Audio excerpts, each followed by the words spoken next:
3, 2, 1.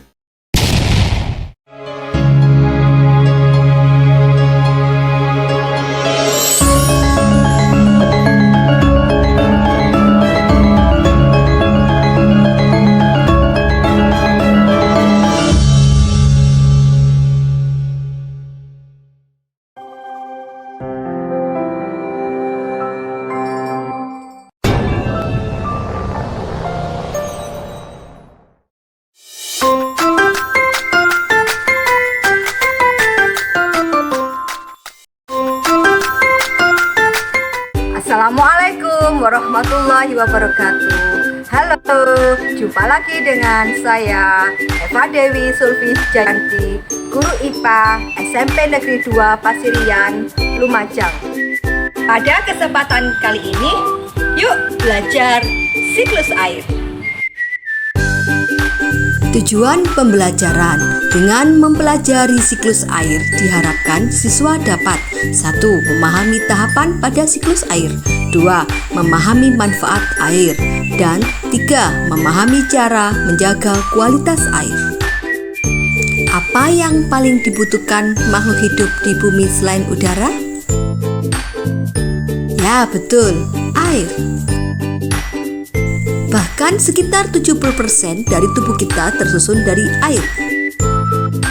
Dalam menjalankan aktivitas sehari-hari, kita juga perlu yang namanya air.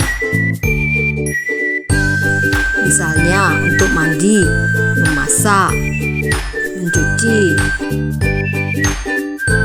Dan tumbuhan juga memerlukan air dalam proses fotosintesis. Air yang ada di bumi memiliki sebuah siklus yang dinamakan dengan siklus hidrologi atau siklus air. Siklus ini merupakan sebuah proses daur ulang secara terus-menerus. Tahapan-tahapan yang terjadi dalam siklus hidrologi meliputi 1. Evapotranspirasi, 2. Kondensasi, dan yang ketiga, presipitasi. Semua itu adalah fenomena yang tak terpisahkan. Siklus hidrologi diawali dari proses evapotranspirasi yang merupakan gabungan kata dari evaporasi dan transpirasi. Evaporasi merupakan penguapan air menjadi gas karena panas matahari. Evaporasi terjadi pada sumber air terbuka seperti laut, danau, dan sungai. Tumbuhan pun juga ikut melakukan penguapan ke udara. Penguapan yang dilakukan oleh tumbuhan ini disebut dengan transpirasi. Proses ini tetap dibantu sinar matahari. Uap air tersebut akan berkumpul di angkasa kemudian mengembun.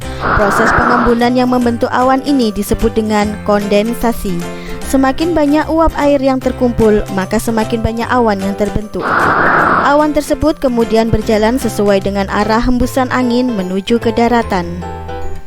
Jika awan sudah tidak dapat menampung uap air, maka uap air di awan akan turun sebagai hujan. Air hujan akan mengisi cadangan air yang berada di permukaan bumi. Uap air yang jatuh ke permukaan bumi inilah yang disebut dengan presipitasi. Air hujan pun akan mengalir ke dataran rendah. Kemudian air tersebut kembali menuju ke laut. Siklus ini berlangsung terus-menerus sepanjang tahun. Dengan adanya siklus ini, ketersediaan air di bumi akan tetap terjaga. Cadangan air di permukaan bumi terdiri dari laut, sungai, salju, dan es.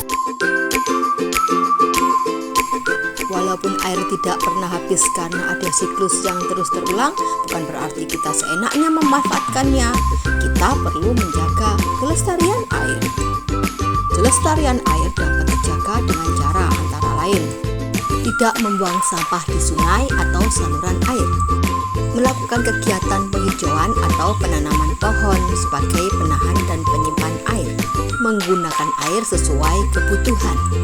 Air bekas cucian dan mandi diusahakan tidak langsung meresap ke dalam tanah, tetapi dialirkan ke saluran pembuangan.